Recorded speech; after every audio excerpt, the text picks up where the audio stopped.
Culture shouldn't exist only for those who can afford it. This is part of a tweet by the Ultrakill developer responding to someone who pirated his game. Another indie developer who has shared their opinion on piracy is Edmund Macmillan, stating that he does not care about piracy, especially if you're young with little to no money. These developers touched on the exact reason why people pirate: money. By the way things are going, many of us cannot afford to spend money on culture, and hearing creators of something great understand this is a breath of fresh air, especially considering how other respectable creators such as multiple filmmakers have publicly stated their disdain from watching movies from home and that more people should go to a theater. The problem is, no one can afford it. But it wasn't always like this. If we turn back the clock to when my father was young, he went to the movies twice a week. Every week. He was at the premiere of Jaws, he saw Halloween, he saw Taxi Driver. Classics upon classics, year after year. My father was by no means a wealthy man, just a normal working class person, but he could still afford that. Going to the movies twice a week is unfathomable for many of us, because it's too expensive. So instead of going to the theater, you go against the film elitists and try streaming, only to discover you need every damn streaming service to get a good variety of movie options, and that is also very expensive. So you get frustrated, and all of a sudden you get an itch, and a very loud jingle plays in the back of your head. Streaming killed piracy and brought it back to full force. And honestly, can you fucking blame people for bringing it back? Now personally, I love physical media and I collect it. I find the little ritual of looking for a DVD case and popping it into the DVD player very soothing and nostalgic. I also collect it because I know that if I own something on DVD or Blu-ray, it can't be taken away from me. I will own it forever, and I will be able to watch it forever and whenever I want, without paying a subscription fee. And all DVDs are very cheap.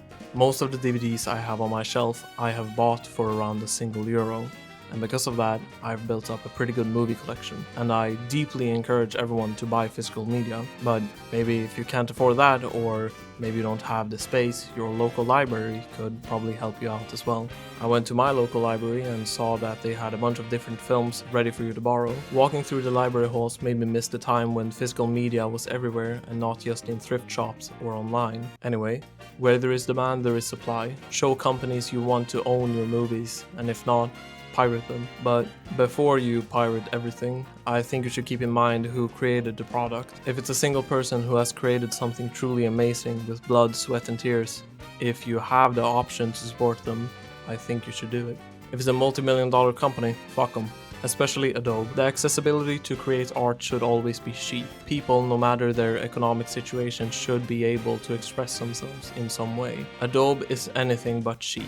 Adobe has basically had a monopoly on design programs, which instead of having any sort of integrity and making it affordable, continues to increase its prices. And to have the audacity to force you to pay an odd subscription fee is disgusting. I truly hope that company burns to the ground. However, limitations force creativity, which is why open source projects exist and have now turned into some of the best programs you can use. For example, OBS for recording, or instead of Photoshop, there is Skim. There are also companies with some integrity left, like the people who make DaVinci Resolve, whose program is expensive but it's a one-time purchase and whose free version is great. Fuck Adobe, use anything else, or a cracked version. If buying isn't owning, then piracy isn't stealing. This phrase is often thrown around when discussing digital purchases, granting a license for access instead of ownership of a product. But Nintendo took this to the next level. When the Switch 2 was announced, they stated that you don't actually own your console, you own a license to own the console, and that they can shut it down whenever. Now, I can understand banning an account, but disabling a console outright is insanity. It's like the world is moving towards a place where you don't own anything, you're just leasing it from a company, and you should not stand for it. This is very on brand for Nintendo, as they hate emulation. Even if it's a 20-year-old game that you can't get anywhere, they still view it as a gateway to piracy, unless it suits them. I believe that piracy never stems from a place of ill will. It comes from a longing of wanting to experience something, whether that is a movie, games, music, or art. So if that is the only way you can experience these things, pirate them, because culture shouldn't exist only for those who can afford it.